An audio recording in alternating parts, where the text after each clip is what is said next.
Louvado seja Deus. Bendito Deus, Pai querido, Senhor da glória, estamos em Tua presença. Te louvamos, Pai, agradecemos pela Tua bondade, suplicamos pela Tua igreja, meu Senhor, suplicamos pelos nossos irmãos, alunos e professores na Escola Bíblica Dominical. Pai bondoso, Pai santo, guarda o Teu povo em todo lugar. No santo nome de Jesus Cristo, nós te pedimos e te agradecemos. Amém. Saudamos a todos com a paz de nosso Senhor Jesus Cristo. Voltamos para apresentar nossa contribuição aos alunos da Escola Bíblica Dominical, aos professores da Escola Bíblica Dominical. É muito bom a gente fazer alguma coisa séria, alguma coisa positiva, alguma coisa que tenha sentido, alguma coisa que possa ajudar na edificação dos nossos irmãos. A Igreja de Jesus é uma organização e um organismo ao mesmo tempo. Portanto, a igreja é viva, a igreja é dinâmica, a igreja cresce todo o tempo, nós temos sempre bebês. Sempre temos recém-nascidos na igreja, novos convertidos na igreja. Claro que nós precisamos ajudar essas pessoas, precisamos fazer a nossa parte, dar a nossa contribuição, precisamos dar o nosso exemplo. Nem sempre a gente faz a contento, mas é necessário. E também, verbalmente, trazendo uma palavra. E esta é a nossa contribuição para a Escola Bíblica Dominical. Nossa lição para domingo próximo, Ética Cristã e Política, ou Ética Cristã e a Política. O texto áureo nos diz: portanto, dai a cada um o que deveis, a quem tributo, tributo, a quem imposto, imposto, e a quem temor, temor, a quem honra, honra. Romanos capítulo 13, versículo 7. Verdade prática. A política faz parte da vida em sociedade. Como o cristão não vive isolado, ele deve ter consciência política, sendo sal e luz neste mundo. A necessidade da nossa participação é real. A gente se inserir no contexto social é real e, quando consciente, quando feito isto de uma forma, digamos, com dignidade e sem a segunda intenção, é muito importante, é salutar. Pessoas que servem a Deus com consciência, contribuindo no serviço público para, por exemplo, atender sem fazer acepção de pessoas, atender sem pensar em propina, atender o público e suportar também as antipatias, porque o público é difícil. Trabalhei no cartório e sei como é difícil trabalhar com o público. Eu contemplei muitas coisas engraçadas ali, depois a gente ficava rindo, mas no momento do acontecimento não era de rir. E acontecia conosco, funcionários, e acontecia com o tabelião, acontecia com as pessoas mais graduadas no cartório. O público é assim. Então, trabalhar com o público é uma necessidade, e nós, quando temos uma função que nos leva a tratar com o público, a interagir com o público, a um contato permanente com o público, se faz muito mais necessário que a gente tenha prudência e um bom testemunho. Tive minha oportunidade no cartório Melo Júnior. ali fiquei bastante conhecido, já tinha uma certa tradição no rádio, já tinha participado de empresas boas, mas o cartório me deu mais notoriedade, até porque passamos cerca de 2 anos, eu e o tabelião, o segundo tabelião, doutor Regnoberto Marques de Melo Júnior, por quem tenho profundo respeito, nutro excelente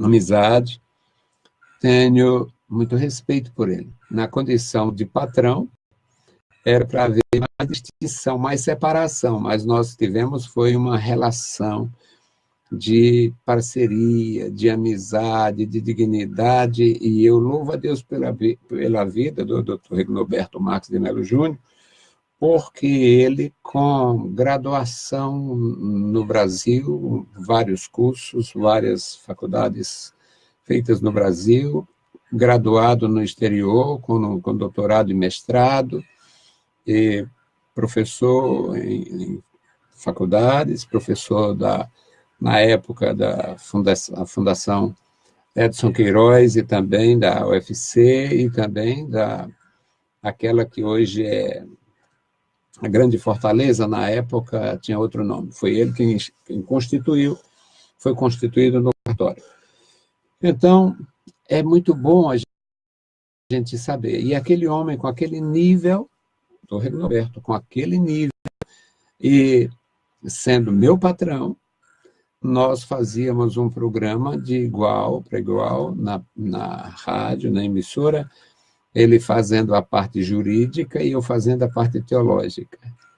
E foi muito agradável conhecer, trabalhar e fizemos muito pelo público, com informações e com dádivas. Muitos documentos foram elaborados gratuitamente a partir do nosso trabalho no Cartório Melo Júnior, com o Instituto Elohim de Pesquisa, criado por ele, Dr. Regnoberto, e com a nossa participação. Portanto, um trabalho que foi bem interessante, e trabalhar com o público é muito bom, mas é necessário prudência, cuidado e testemunho. A nossa leitura em classe, meus amados, Romanos 13, de 1 a 7, uma leitura pequena, com uma grande mensagem. Toda alma ou pessoa, né? Toda alma esteja sujeita às autoridades superiores, porque não há autoridade que não venha de Deus e as autoridades que há foram ordenadas por Deus. Por isso, quem resiste à autoridade resiste à ordenação de Deus, e os que resistem trarão sobre si mesmos a condenação. Porque os magistrados não são terror para as boas obras, mas para as más. Queres tu, pois, não temer a autoridade? Faz o bem, e terás o louvor dela. Porque ela é ministro de Deus para teu bem. Mas se fizeres o mal, teme, pois não traz debalde a espada, porque é ministro de Deus e vingador para castigar o que faz o mal. Portanto, é necessário que lhe estejais sujeitos, não somente pelo castigo, mas também pela consciência. Por esta razão, também pagais tributos, porque são ministros de Deus, atendendo sempre a isto mesmo. Portanto, dai a cada um o que deveis, a quem tributo, tributo, a quem imposto, imposto, a quem temor, temor, e a quem honra, honra. Bendito Deus, Pai Santo e bondoso, Senhor da glória, nós te louvamos, lemos a tua palavra e pedimos pelos nossos irmãos. Abençoa e guarda cada um, dá vitória ao teu povo, Pai. Em nome de Jesus Cristo te pedimos e te agradecemos. Amém. Meus queridos irmãos, o tema é bom e a época propícia. Nós estamos aí para entrar, estamos prestes à oficialização dos candidatos à presidência da República da nossa nação e os que vão recorrer à reeleição para deputados, para senadores. E, portanto, um tema bem propício, num momento bem necessário.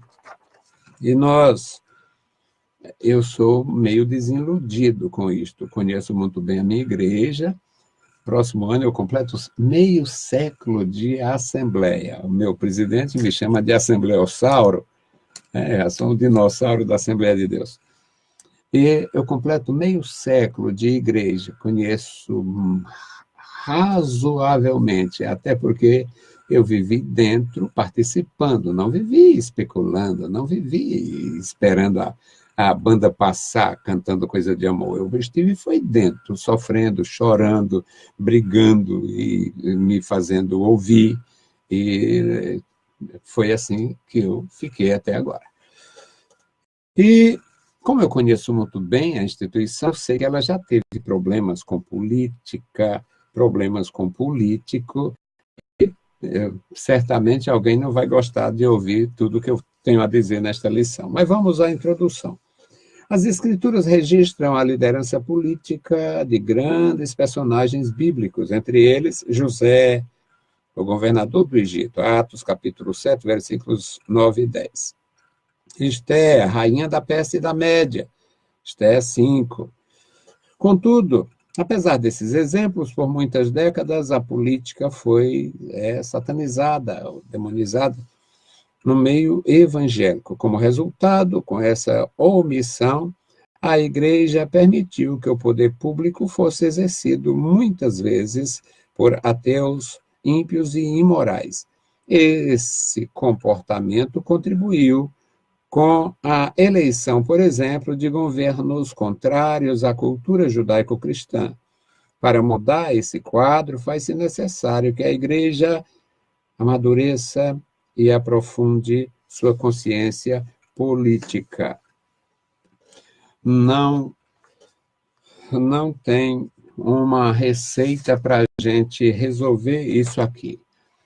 Mas o Brasil é um país cristão, Brasil cristão, Brasil católico. Faz diferença votar em um macumbeiro, um espírita, um católico ou um ateu? Para o irmão Freire, não faz. E não faz pela seguinte razão. Os primeiros mencionados, seguidores do misticismo espiritualista, eles são contrários à palavra de Deus, porque a palavra de Deus não chancela a feitiçaria. A palavra de Deus não chancela a idolatria. A palavra de Deus não chancela essas práticas. Portanto, eles são inimigos do evangelho também.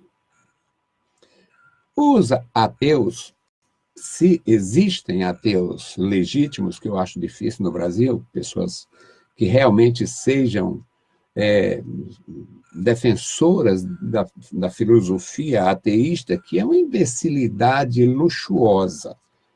Ser ateu, na verdade, é defender uma imbecilidade luxuosa. Eu não preciso de Deus, eu tenho tudo o que eu quero, eu faço tudo o que eu quero, eu não me preocupo com o futuro porque não existe Deus, não vou encontrar com Ele e tal. Isso é uma filosofia imbecil e, portanto, uma imbecilidade luxuosa. Eu estou muito bem, vivo muito bem, tenho tudo o que eu preciso e, portanto, Deus para mim, como eu ouvi um desgraçado de um político vermelho dizer com todas as letras, Deus é um substantivo desnecessário. Eu saio dali amaldiçoando. Eu tenho uma certa facilidade de fazer isto com o perverso, com o ímpio irremediável. Então, ele mencionou aqui a nossa omissão, a omissão da igreja em determinadas épocas. A nossa foi uma que se absteve muito da questão política, e ele diz que, em consequência disto, foram exercidas funções públicas por ateus, ímpios e imorais. Olha, estes indivíduos, eles estão no lugar deles. Os ateus confesso, eles estão no lugar deles. Os imorais, eles estão no lugar deles. E para ser imoral não tem esta de ser ateu ou de não ser, de ser religioso ou ser ateu. Imoralidade é uma coisa que faz parte de um contexto mundano, e indiferente ou independente do sentimento emocional e espiritual. Tanto faz ser um sujeito de Umbanda, um sujeito de filosofia kardecista, um sujeito de carteirinha na idolatria. Nós conhecemos historicamente as coisas mais bárbaras da religião, do religioso. Imoralidades terríveis de religiosos. Né?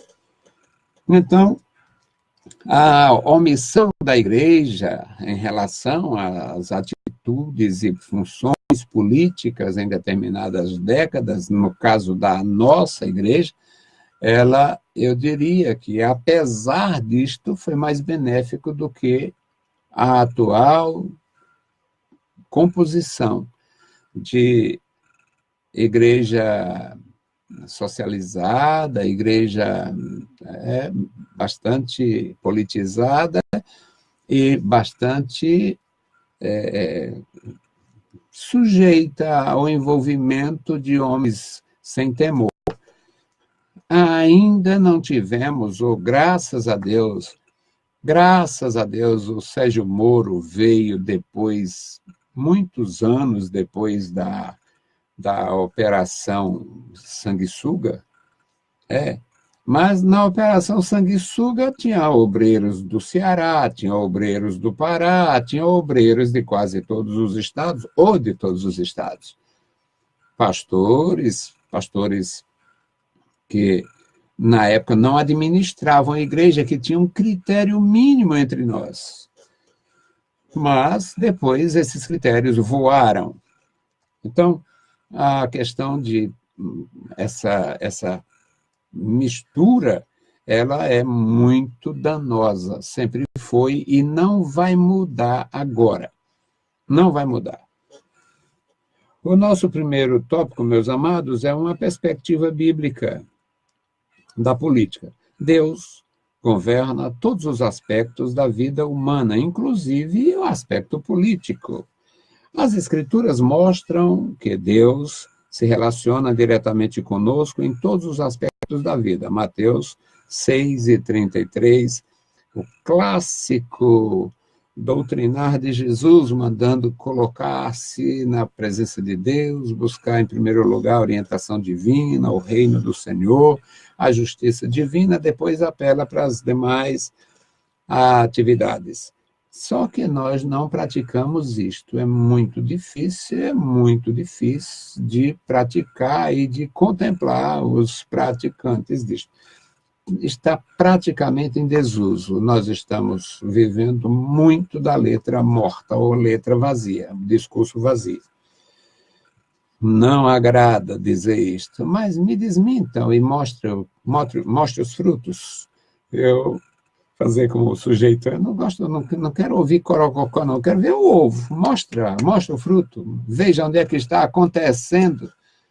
Pastores que estão buscando, em primeiro lugar, o reino de Deus, que estão consagrando obreiros com esta direção, tá?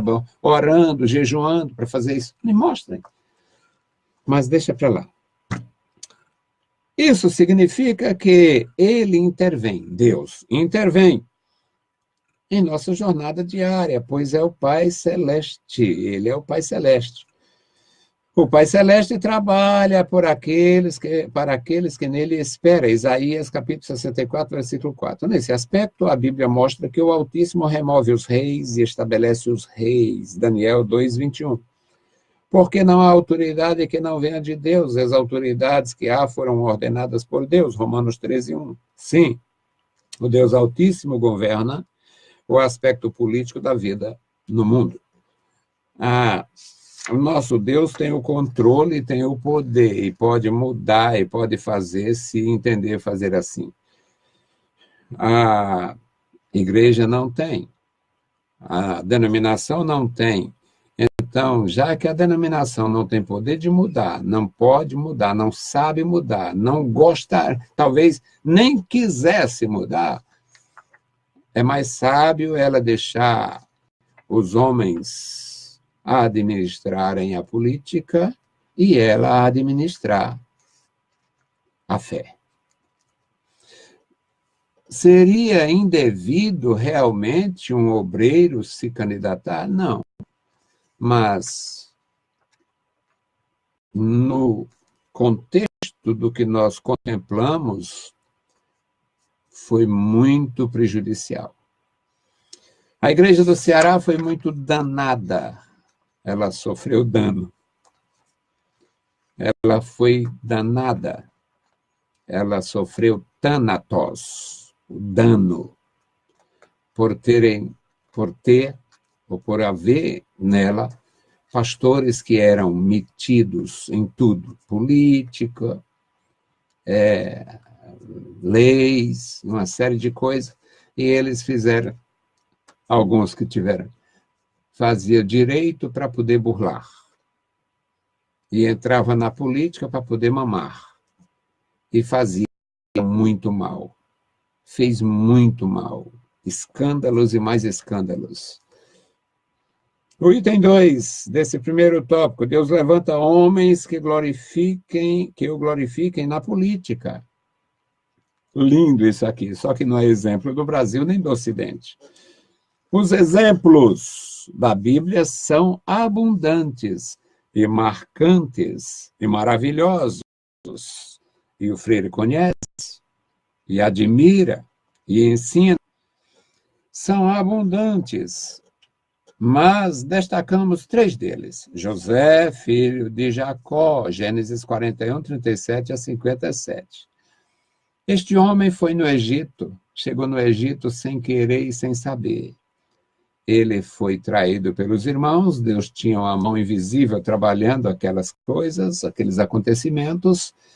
Ele chegou no Egito amarrado pelo pescoço ou pelo pé, foi vendido para um oficial do faraó, foi colocado na casa deste homem, serviu bem como caseiro, serviu bem como servo.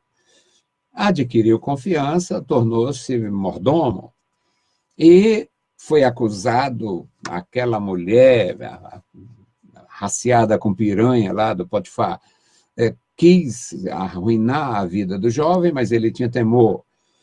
Então, ele termina na cadeia, fica na cadeia, não se sabe, não temos dados, mas ele fica na cadeia 8, 10, 12 anos. Ele fica na cadeia muito tempo. E era também propósito divino. Na cadeia ele aprendeu as regras do Egito, a lei do Egito, a língua do Egito, a geografia do Egito e as encrencas do Egito. E vem a questão dos sonhos, ele é levado, resolve o problema lá para o faraó, Deus estava com ele, e ele é nomeado pelo faraó como um grão-vizir, como um vice-faraó. Não tinha um posto. Mas era uma espécie de vice-presidente da nação, era um grão-vizir, era a segunda pessoa do faraó, e ele não se candidatou a nada, nem chegou lá com esse propósito. Foi Deus quem direcionou. Se Deus direcionar meu pastor hoje para ele fazer isso, amém. Se Deus me direcionasse para isto, eu ia dizer sim. Agora, para mim, fazer uma aliança com um bando de corruptos, bandidos, ladrões, inimigos da lei e da ordem, pedindo a exclusão da polícia, desejando que o exército se vista de vermelho, fazendo e acontecendo, condenando as autoridades, quando as autoridades expõem os seus podres, as suas imundícias, e essa praga oficial comandando e mandando, aí eu vou me oferecer, me candidatar, me envolver, eu vou sair de lá parecido com eles. Agora, se Deus fizesse comigo, com o meu pastor, com alguns de vocês que estão ouvindo e são ministros de Deus, o que fez com Daniel, talvez também fosse um saco, fosse terrível, porque sabe, como foi que o Daniel chegou? Falei da chegada de José lá no Egito. José chegou amarrado, envergonhado, humilhado, açoitado, quem sabe. E o outro que chegou na Babilônia, como foi? Chegou da mesma forma, amarrado, humilhado, arrebentado e possivelmente castrado. Toparia? Perder a sua masculinidade por um posto no Planalto Central? Então, candidate-se. Estou fora. Bom, Esté a rainha. Esté a rainha. Esté 2, 12 a 20. Daniel, jovem. Daniel 2, 46 e 49. Essas três pessoas se colocaram à disposição do Senhor por intermédio dele, providenciar o escape para o povo de Deus. Essas pessoas não se colocaram, não se ofereceram, não se candidataram, não se propuseram, elas não tiveram proposta pessoal. Ah, Senhor, estou aqui, eis-me aqui, Senhor, me leva para a Babilônia para eu defender o teu povo. Não foi. Foi em meio às circunstâncias, Deus administrou. Eles não se candidataram, não estavam atrás de promoção. A história da igreja também mostra um homem chamado William, eu não sei dizer isso aqui, para pronunciar o nome do homem, William Wilberforce, não sei. Ele nasceu em 1759 e morreu em 1833. E, por influência do Evangelho, ele impactou a nação e também foi, de alguma forma, tocado pelo ministério de John Wesley. A família Wesley foi uma bênção na Inglaterra.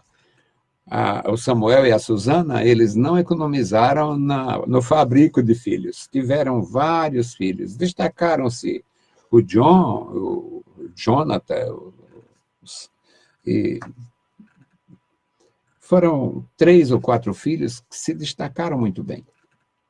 E quando a França estava com a cabeça na guilhotina, eles lá estavam com o joelho no chão. E devido à fidelidade e seriedade daqueles homens, a Inglaterra foi poupada daquela revolução imbecil, iluminista, perversa, que hoje está aí. A França hoje é um centro de macumba a céu aberto. A feitiçaria e toda a maldição, a prostituição, a imoralidade é matéria-prima de primeira necessidade para franceses. Mas você dizer isso num vídeo não tem medo de ser... Bom, essa é a realidade, presta atenção, veja o que vem de lá. Resultado, a influência do Evangelho mudou a sorte da Inglaterra, mudou a sorte de várias nações e mudaria a nossa também, da nossa também. O John Wesley fez um grande trabalho, eles fizeram um grande trabalho. Os irmãos Wesley ficaram na história, entraram na história. Então, e este homem que foi influenciado por eles teve um papel fundamental com o fim do tráfico de escravos no reino da Inglaterra, no reino inglês, no reino britânico. Então, essas pessoas Deus usou. Foram pessoas que Deus usou e glorificaram a Deus também na política. Não podemos, de maneira nenhuma, condenar a atitude de quem trabalha politicamente. Eu sempre defendi pessoas que já trabalham com o público, existe entre nós, tem um sujeito aí que ele não teve iniciativa ainda de sair da municipalidade para o Estado e para a nação. É um vereador com vários mandatos e tal, faz um trabalho bom, mas ele já trabalhava com o público mais de 20 anos, quando candidatou-se a primeira vez. Então, é louvável a sua atitude, sempre. O trabalho dele ele só trabalhou numa organização. E foram quase 3 décadas que ele participou desta organização, atendendo pessoas. Então, claro, um homem público, trabalhando com o público sem ter um mandato eletivo. Justo que ele se candidatar, muito justo que eu votei nele todas as vezes. Agora, irmãos, a necessidade de participar da vida política, da política partidária e tal, tem o seu preço. O terceiro item aqui para nós, irmãos, é o Estado e a política. O Estado tem como função garantir, por meio de políticas públicas, as condições necessárias para a vida digna da sociedade.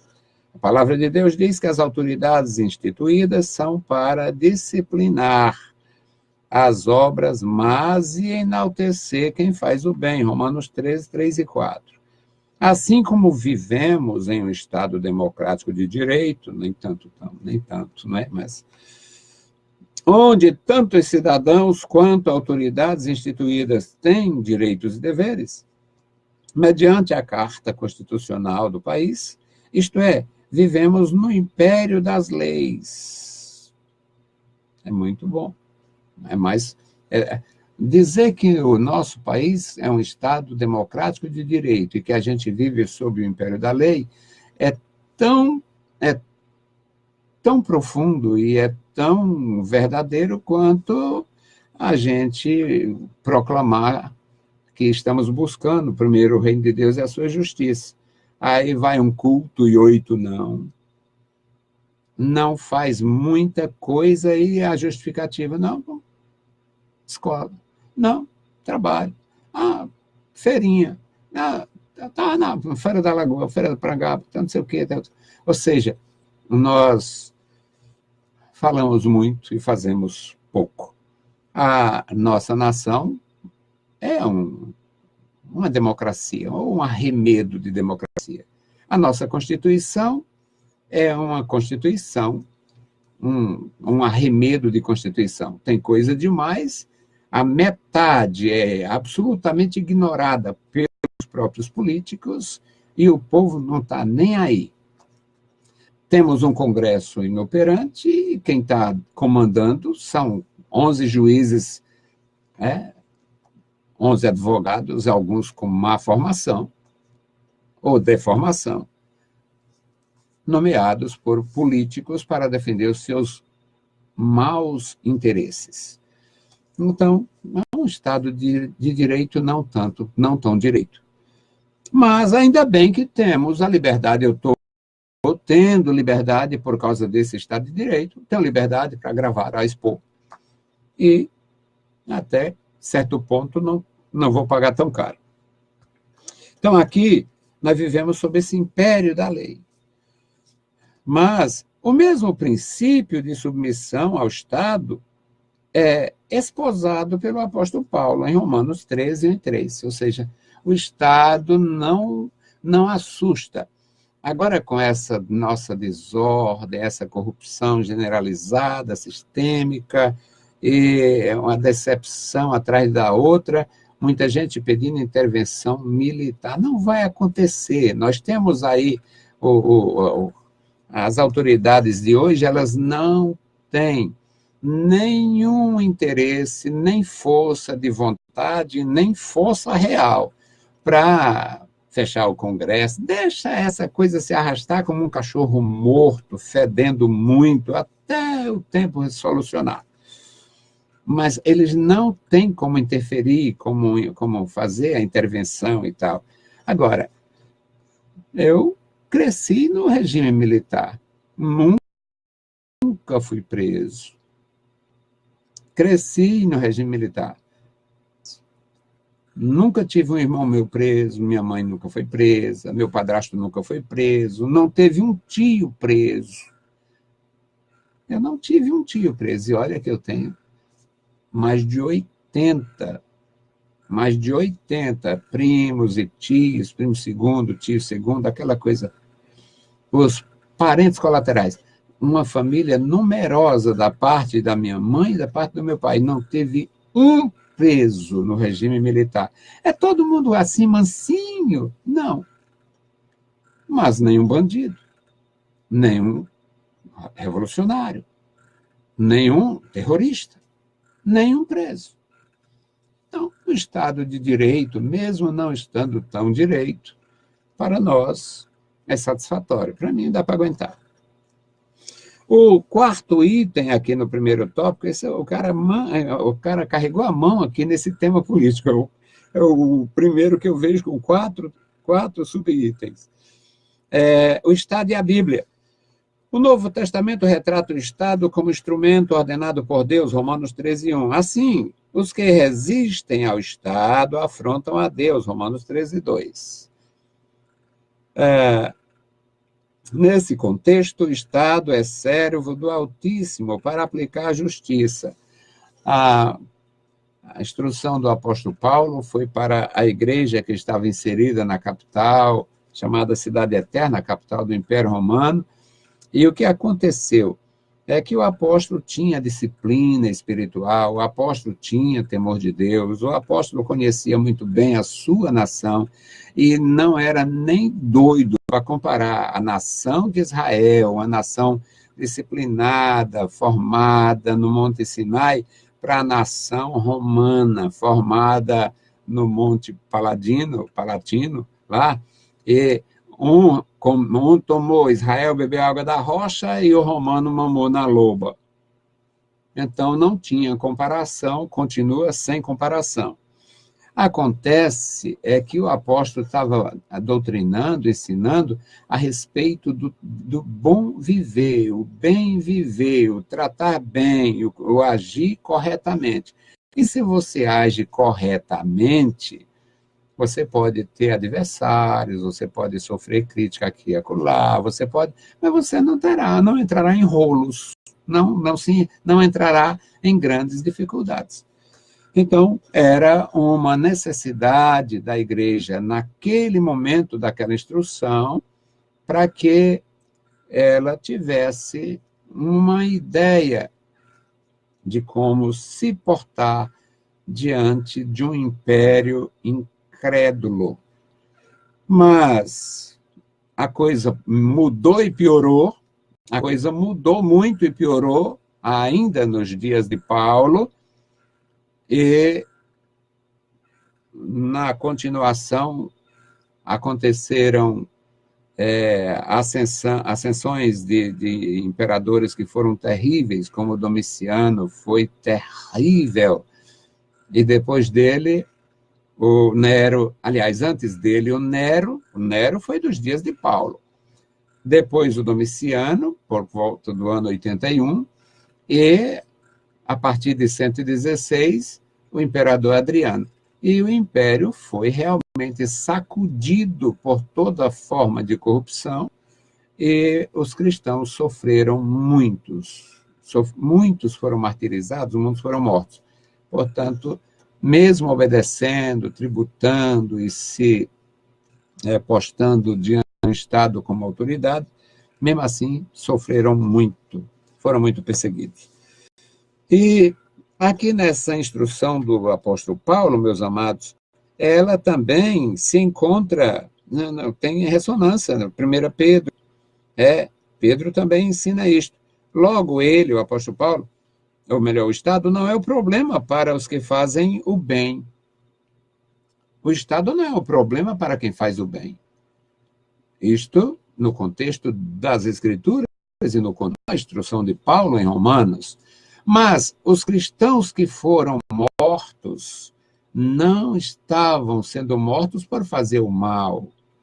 Eles estavam sendo mortos por não obedecer determinadas regras que era contra a sua consciência, como, por exemplo, incensar o imperador. Os imperadores, eles eram nomeados ou declarados divindade. O primeiro que adquiriu esse título imundo foi o Augusto. Esse título, Augusto, significa divino, Augusto em latim, Augustus. Então, o Augusto, o imperador, o César, que era o Otaviano, ele talvez tenha comprado os votos, como o Temer fez aí para escapar, e foi declarado divino. E nenhum irmão mesmo estando na frente da jaula dos leões famintos, nenhum deles iria incensar o imperador. Por isso morreram sem fazer o mal. Mas para as autoridades eles estavam desobedecendo. Assim é lícito pagar tributos e impostos ao Estado, Romanos 13, 6 e 7, bem como temos a recomendação de orar pelas autoridades públicas, e devemos fazer isto. Paulo ensinou com muita propriedade. Nós devíamos estar em toda situação, orando pelas autoridades, para viver em paz, levantando as mãos santas, sem ira, sem contenda, fazendo orações, intercessões e deprecações, ou seja, orar pelo corrupto Calígula. Já pensou? Calígula, incestuoso, perverso, era terrível, foi tão terrível que o Senado foi ele. E a igreja deveria orar pelo Calígula, fazer uma deprecação. Senhor, se fosse eu lá na época, seria mais ou menos assim: Senhor, perdoa os pecados daquele imundo, daquele monstro que está coroado e sentado no trono do império. Isso é uma deprecação. O segundo tópico, meus amados irmãos, é a separação do Estado e da Igreja. Separação do Estado e da Igreja, uma herança protestante. A separação. No caso de Israel, hoje ainda tem os pastores doentes aí. Tem uma turma aí que eles se sentem assim, meio Davi. Se sentem meio Davi. Sem pensar no Urias. São ungidos de Deus com muito poder, é verdade. Que o poder em Israel, aquela sintonia de poder entre o sacerdote, o rei e o profeta, o Natã estava lá como vidente, como profeta, está lá tomando seu vinho com o rei, e uma hora encorajando o rei, outra hora reprovando. Aquilo ali era no contexto de Israel. Imagina a igreja de Jesus, de mãos dadas com o juiz laxante aí que solta tudo que é imundo, mas não tem, porque é injusto.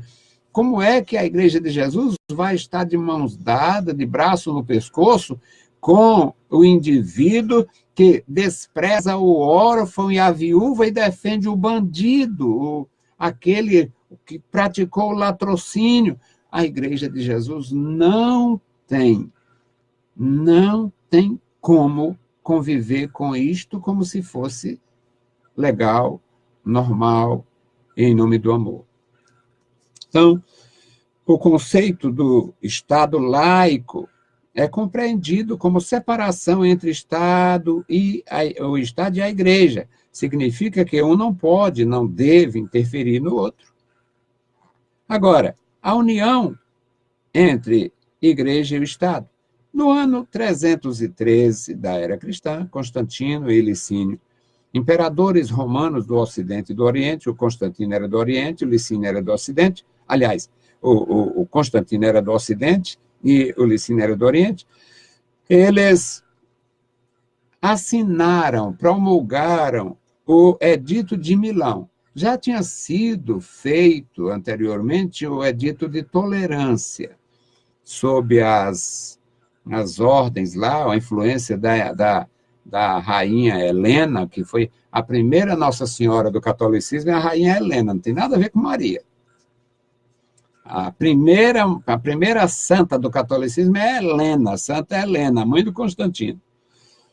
Então, a Helena, ela, não sei se converteu de fato, ou era falsa quanto o filho, ela fez com que houvesse aquelas moções. E o evangelho, ou melhor, o cristianismo, o evangelho já estava diluído, não tinha mais pregadores como João Batista, não tinha mais pregadores como Paulo, eles tinham eliminado os mais consagrados, convertidos, tinham ficado aqueles pais da igreja, filósofos, pensavam em Deus, pensavam nos Sócrates pensava no Platão, aí defendia uma tese. E foi essa baboseira que formou a Igreja do Ocidente. Então, resultado, eles fizeram o edito, assinaram o edito. O decreto outorgou liberdade e tolerância religiosa aos cristãos do Império Romano, tanto no Oriente quanto no Ocidente. O imperador Teodósio decretou em 380 depois de Cristo o edito de Tessalônica, estabelecendo o cristianismo como a religião oficial do Império. Foi a grande desgraça. Teodósio, ele fez esse gesto, ele era um governante fraco. E não sei se ele era humilde, se ele se converteu de fato, não se sabe. Conversão é um negócio sério, não dá para a gente dizer, o arbitrar. Mas ele chegou a um ponto de estupidez tal de dizer o seguinte, que a coroa do império não deveria ser para o imperador, e sim para o bispo. Foi o começo da miséria maior. Porque com esta atitude, não de imediato, mas com o passar do tempo, não existia nenhum imperador no Ocidente se não fosse reconhecido e aprovado pelo Papa. Aí a desgraça cresceu. Foi terrível isso aí, até a reforma protestante lá, a revolta protestante, que aquilo não foi reforma, foi uma revolta. Foi uma revolta. O Lutero não queria sair do catolicismo. Lutero não queria sair do catolicismo. Lutero queria que a igreja mudasse. É tanto que ele é condenado, é excomungado e ainda fica 8 anos de batina. Ele não queria sair daquilo, não. Ele queria reformar por dentro. Da natureza de cordeiro para um leão. Pegar um leão e vestir de cordeiro, mudar a natureza, fazer o leão pastar. O leão deveria ficar bem pacífico. E não dá, não tem. A natureza é assim. A natureza do homem ela é mudada pelo poder do Evangelho, pelo poder do Espírito Santo. Mas a natureza das organizações, as organizações elas têm lá a sua razão de ser.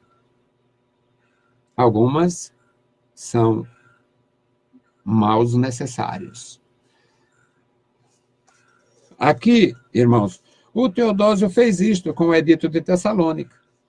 O edito prometia vingança divina, olha aí, o edito prometia vingança divina e castigo do Estado a quem não aderisse à lei, ou seja, uma conversão falsa, todo mundo se tornou cristão sem Cristo, como hoje.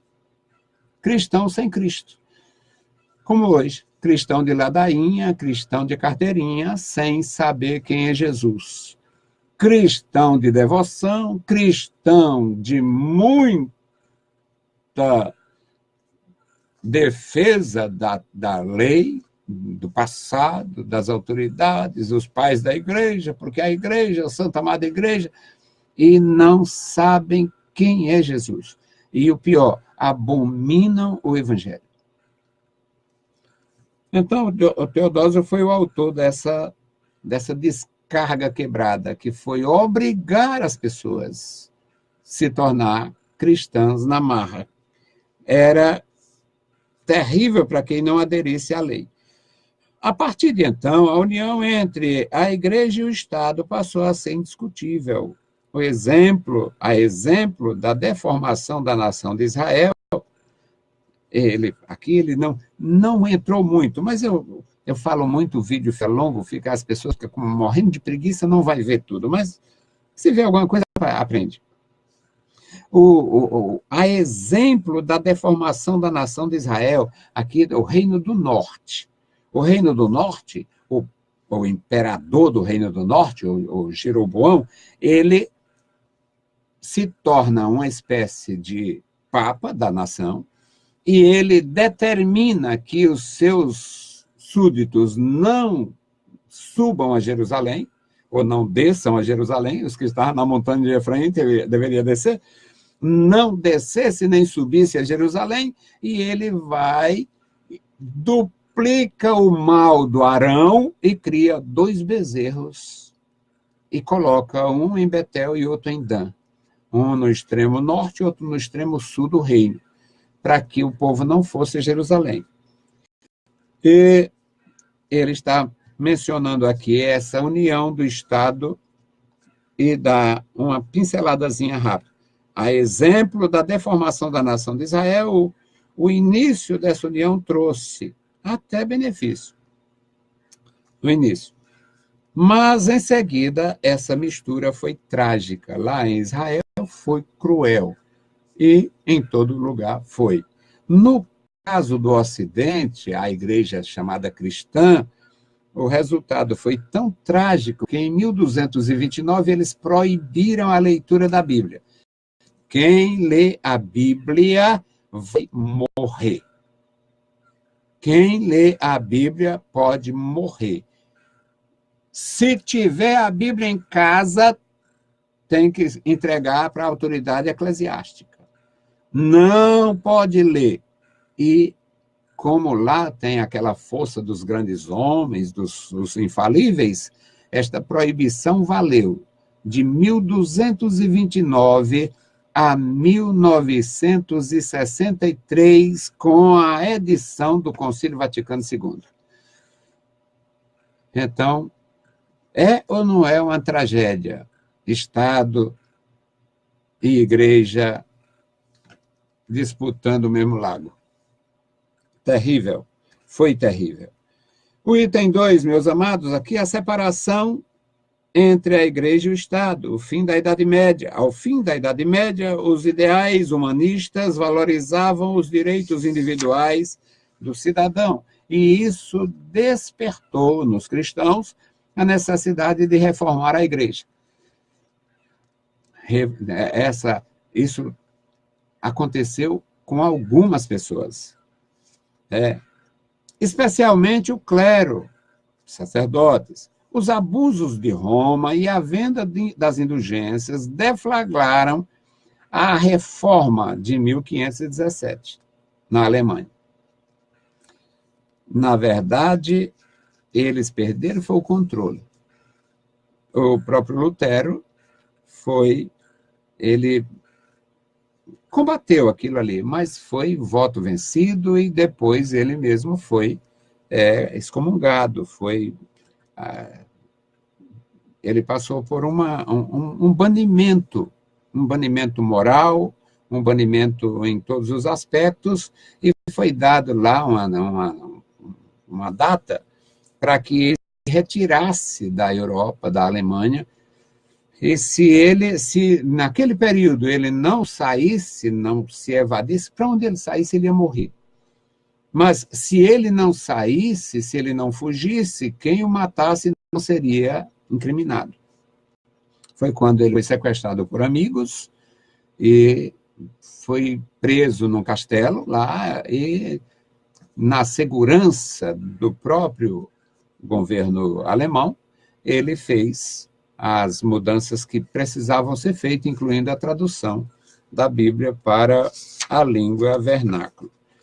Então, meus queridos, é bom a gente aprender e dar para a gente expor e falar para os nossos alunos sem iludir. Política na igreja nunca fez bem. O cristão nunca, jamais deveria ser apolítico. Mas entre a minha atitude de me tornar, não voto em ninguém, não quero saber de ninguém, quem quiser ser grande, nasça viçoso. Era um ditado de um indivíduo que eu conheci, muito ignorante. Quiser ser grande, nasça viçoso. Não podemos adotar este tipo de comportamento, mas até onde eu vi, no meu quase meio século de Assembleia de Deus, eu vi muito mais males do que bens, ou do que bondades dentro da igreja por causa de política. Não menciono nome nem dos vivos e nem dos mortos. O nome é que faz a confusão. Os vivos a gente tem, apesar de pouco respeito pela memória de alguns, mas a gente sabe que tem ainda alguém vivo que conheceu, sabe que... E cada um tem os seus. Não existe ninguém tão ruim que não tenha admiradores. Vamos para frente. Aqui, meus queridos irmãos, o monge Martinho Lutero rompeu com o catolicismo romano. Eu não sei se isso é verdade. Eu só sei que o Martinho Lutero queria que a igreja se emendasse, queria que a igreja se corrigisse. E ele, o Martinho Lutero, era um eminente professor, e geralmente, quando o sujeito é muito competente, ele se torna besta. Eu tive um amigo muito influente e uma vez eu precisei de uma carta dele para uma instituição de ensino, e ele me deu a carta e me disse, olha, você vá, aprenda, se forme, mas não volte besta. Ele tinha sofrido muito com os que tinham ido e tinham voltado besta. E o Lutero, ele tinha uma excelente formação, ele era um grande estudioso, era intelectual, tinha muita inteligência, muita formação. E acreditou, como era um professor de Bíblia, um destaque na sua geração, ele acreditou que podia mudar o ranço do papado. E foi aí que ele se arrebentou. Porque se ele não é sequestrado, se Deus não estivesse com ele e a Alemanha não tivesse comprado a briga, ele tinha virado. Então, irmãos, continuando aqui a questão do Martinho Lutero. Foi a partir da reforma que, paulatinamente, os conceitos de liberdade, de tolerância religiosa, de democracia e de separação entre igreja e Estado foram alcançando status de direitos fundamentais. A palavra de Deus mostra que o ideal, ou a ideia de igreja e Estado não dará bons resultados. Atos 4, de 1 a 7. Por isso, o Estado não deve interferir na igreja, nem a igreja no Estado. Todavia, o povo de Deus jamais deve faltar com a sua voz profética diante das injustiças e pecados sociais. Nisto aqui que é bom o sujeito estar uma distância segura. Nós tivemos, nos últimos 30 anos, tempo de redemocratização do Brasil, 30 e poucos anos, nós tivemos uma influência muito grande de alguns indivíduos na igreja. E, em decorrência disso, nós temos casos vários, e agora eu vou mencionar nomes, casos como Eduardo Cunha, amigo de peito, amigo de vestir a mesma roupa do Silas Malafaia. E o Silas defendendo aquela grandeza, Deus levantou o irmão Cunha. E a sujeira já estava para cobrir o teto do Cunha e do Silas e de todo mundo que se envolveu naquilo. Em Belém do Pará, os grandes assembleianos de lá com os barbalhos, o Jade e a jadagem dele. Eu disse jadagem. O Jade, barbalho, outro. Todos hoje entre o colo, entre a sala da cadeia e o colo do Sérgio Moro.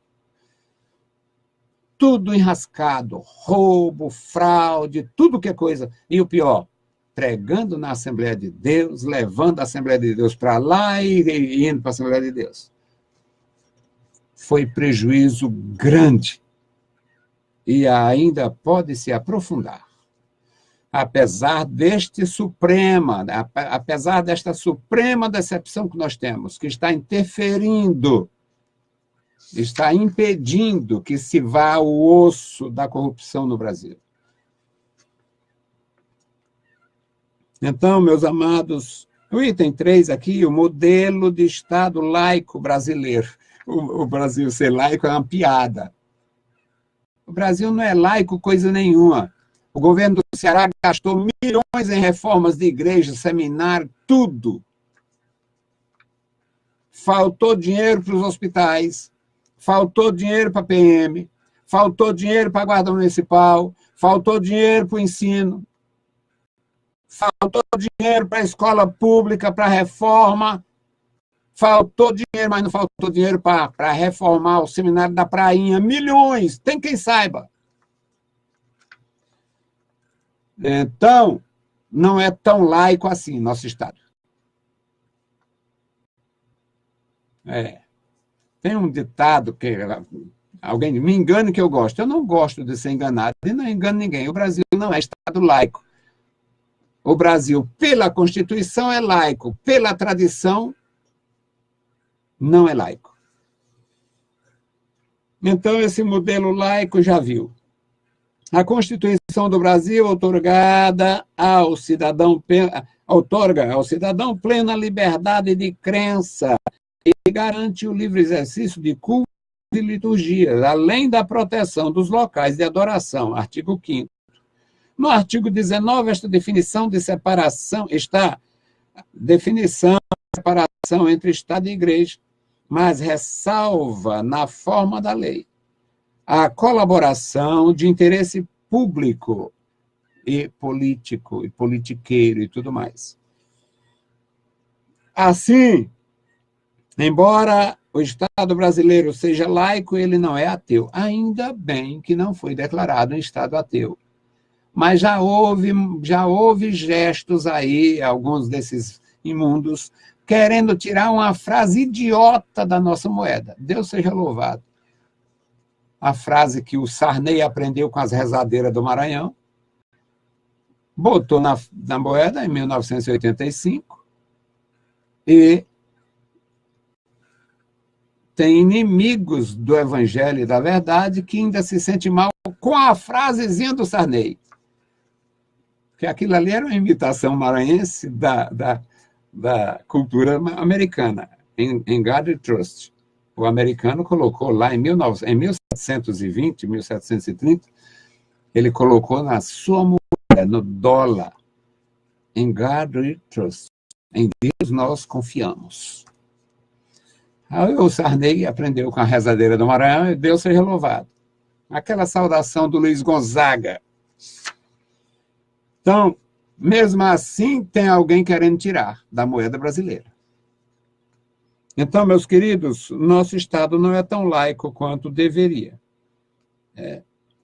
Desde os primórdios, o ser humano tem necessidade de cultuar a Deus. Salmo 42, versículo 1. Portanto, o Estado não pode negar a natureza religiosa do indivíduo.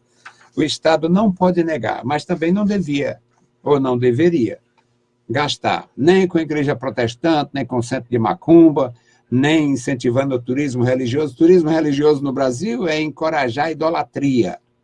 Fernando Henrique Cardoso, um sujeito sociólogo e ateu moderado, porque ele nunca disse nada contra Deus que eu ouvisse dizer.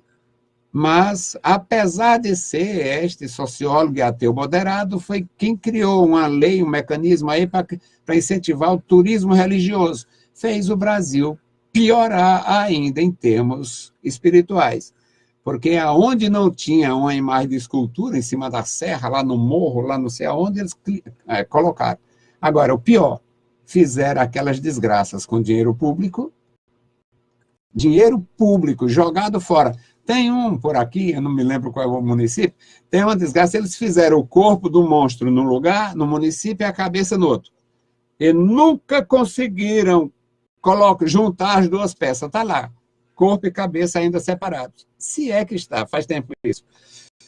Resultado, criar ídolos malignos com dinheiro público em detrimento da segurança pública, da saúde pública, da educação e da remuneração aos mestres, aos policiais e tudo mais é abominável. É abominação. É corrupção do mesmo jeito. Apesar de ter sido criado por um sociólogo ateu moderado.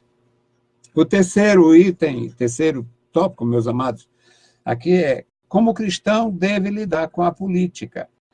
O cristão precisa tomar cuidado com a politicagem, definir com temor a Deus a sua atuação política, o perigo da politicagem. Os dicionários, em geral, conceituam politicagem como política reles e mesquinha de interesses pessoais, ou seja, política sem qualidade. O perigo dos atos politiqueiros envolvendo os cristãos é colocar em descrédito o evangelho e a igreja. Já colocaram. Já colocaram. De 1986, quando saiu um maldito projeto, quando criaram um maldito projeto de politizar a igreja, até hoje só tivemos muito prejuízo. Quem se envolve ganha, come por debaixo do pano, come escondido, e a igreja pena. A igreja tem sofrido, e muito. Além de tudo, agora nós temos um dirigente que se preza, nós temos hoje um presidente que se preza. Os demais se prezavam, mas não tiveram pulso. Hoje nós temos um presidente que se preza e, além do presidente ter a sua qualificação, as autoridades é que interferiram, porque se fosse pelos pastores, nós já estávamos vendo comício em prol de Bolsonaro, em prol de Lula, em prol da Marina, vou falar no nome dessa corriola sem futuro. Se não fosse os próprios políticos, as autoridades, principalmente o judiciário, que não precisa de voto, as igrejas já estavam tendo cultos modificados para falar desses indivíduos que já deveriam ter desocupado o Brasil. Então, fez mal à igreja, está fazendo mal à igreja. E se tem algum benefício é porque o jumento está falando, não é aqui. É porque o jumento está falando por aí. Foi o jumento que falou, foi o JEG que falou no Supremo, foi o JEG que falou no Superior Tribunal de Justiça, foi o JEG que falou no Superior Tribunal Eleitoral, no TST. Foi o animal que falou para impedir que a igreja virasse lugar de comício. Mas, se não fosse isto, e eu não sei, eu realmente não sei, eu tenho a impressão que quem motivou isso foi a corrupção dos Macedos. Porque eles estavam fazendo lá o seguinte, dois corruptos sentados um ao lado do outro. Aí segurava o cálice do vinho da corrupção assim. Aí o que tirava o cálice, tirava esse cálicezinho aqui, segurava, mas não bebia. Aí eles iam trocar o cálice na hora da sua ceia maligna e prometer 10 votos para eleger um bispo. Isto é corrupção. Seria corrupção no céu não entra. Mas seria corrupção no céu, na terra, no inferno, no purgatório, no Hades, no Vaticano, na casa da mãe Joana. Em qualquer lugar do mundo é corrupção. Corrupção dos costumes, corrupção dos sentidos, corrupção absoluta. O religioso tira o cálice, mas não bebe. Não beba, você tira. Porque na hora o corrupto ia ordenar. Agora você vai trocar o cálice com o seu coleguinha e prometer 10 votos para eleger o bispo fulano. Isto é diabólico, isto é absoluto. Se o jumento não tivesse falado no Supremo, se a jumenta não tivesse falado no TSE, estava se repetindo hoje. O irmão Freire não alisa mesmo. Não tem medo, já viveu, já cobriu a cota, não tem a menor dificuldade em dizer isto. Não peço homenagem, nem perdão, nem desculpa, e nem tampouco me agasta a reprovação de alguns, porque esta é a mais terrível verdade que você podia ouvir. Vamos concluir, que está na hora de ir embora. Ajustando o foco da igreja. Ajustando o foco... eu saltei. Ainda neste primeiro item do terceiro tópico, ele diz aqui a instrução. No cristianismo primitivo, a igreja em Corinto foi advertida a observar o seguinte princípio: não vos prendais a um jugo desigual com os infiéis. Por quê? Que sociedade tem a justiça com a injustiça? Não tem. A história o aposentado ganha o salário mínimo, está quebrando o Brasil. E essa coja maligna passa 3 dias na presidência da República e vai ter salário de presidente.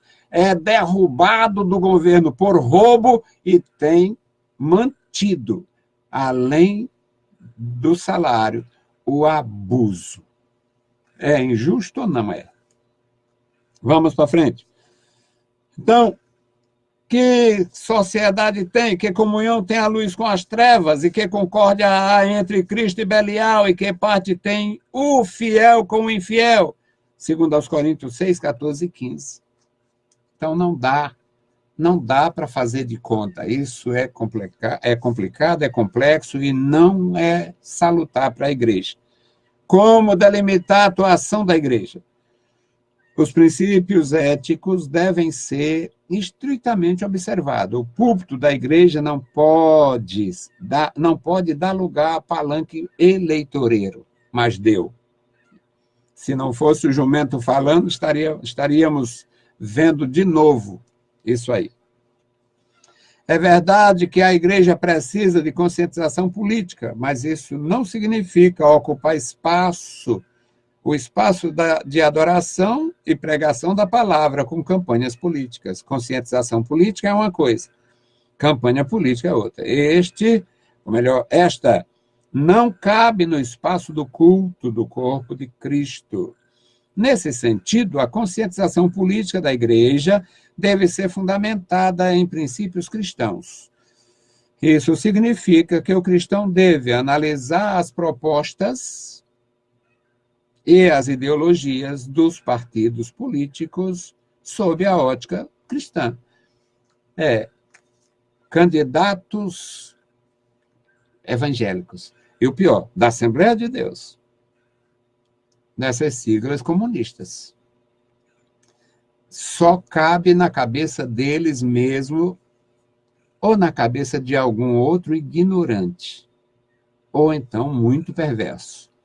Porque, no aspecto político, um crente em Jesus, batizado nas águas, se for pentecostal de verdade, batizado no Espírito Santo, filiado a um partido vermelho que nega a existência de Deus, que nega a Bíblia Sagrada, que nega tudo a respeito de Jesus, e ainda defende Marx, Lenin,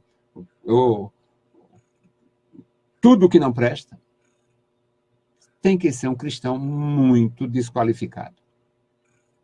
Para estar filiado a um partido deste, tem que ser um cristão que não sabe o que significa dignidade.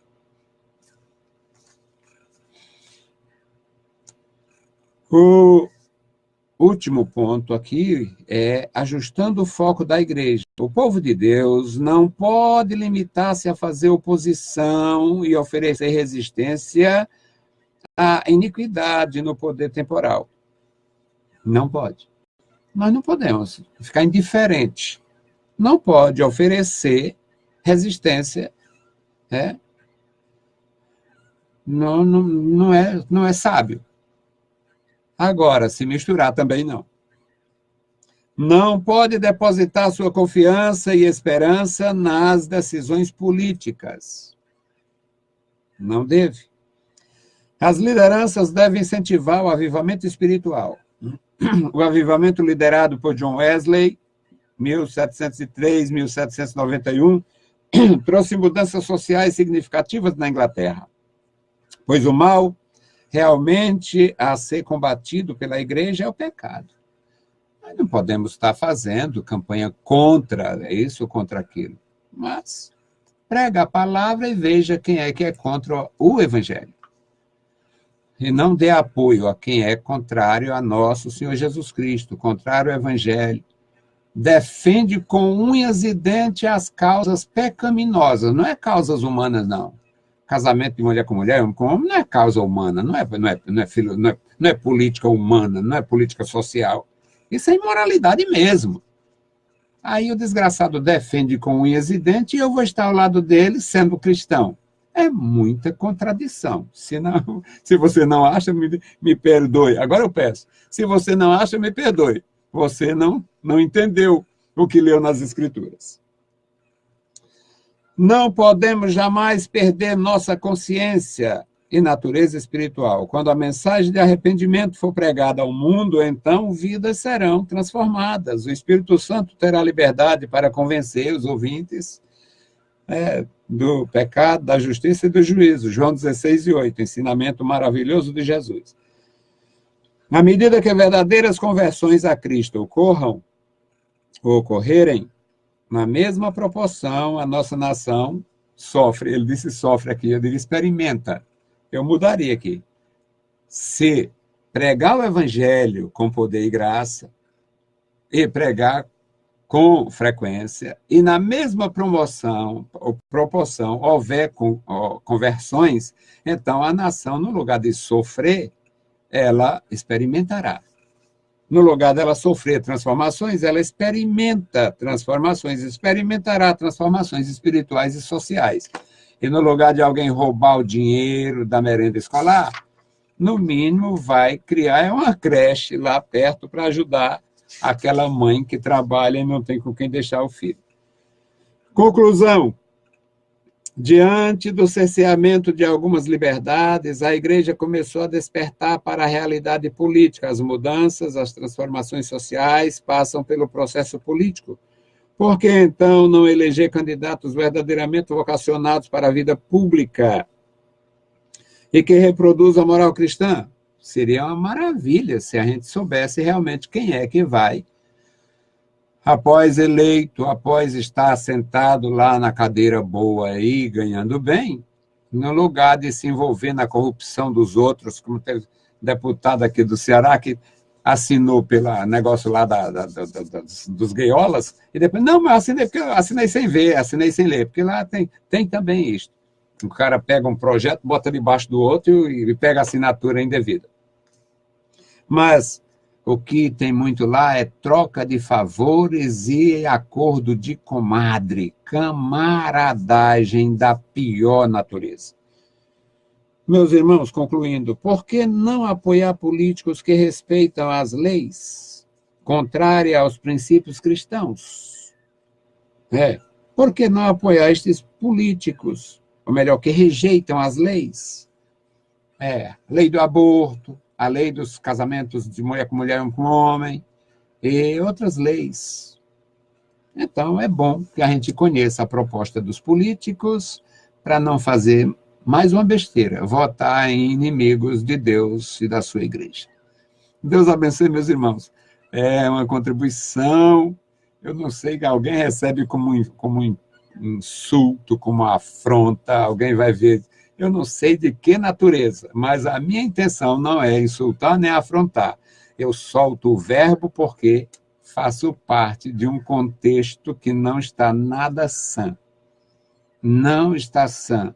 O que está acontecendo com a nossa própria igreja é preocupante. Deus abençoe e guarde os que trabalham para Jesus. Bendito Deus, Pai Santo, Pai bondoso que está nos céus, nós te louvamos, te exaltamos, bendemos e agradecemos pela tua bondade. Obrigado, meu Senhor, pela tua igreja. Obrigado pelos meus irmãos, obrigado pelos líderes, obrigado pelo meu pastor presidente, obrigado, meu Senhor, pela sua família, pela sua dignidade, obrigado, meu Senhor, por aqueles que já entenderam que não dá para misturar. Não dá para fazer culto e palanque, não dá para fazer culto e comício ao mesmo tempo. Senhor, abençoa a tua igreja, guarda cada um. Os alunos e professores da Escola Bíblica Dominical, estenda sobre eles a tua destra. Em nome de Jesus te pedimos e te agradecemos. Amém. Salamos a todos com a paz de nosso Senhor Jesus Cristo. Se o Senhor permitir, voltaremos sexta-feira com mais uma contribuição para a Escola Bíblica Dominical.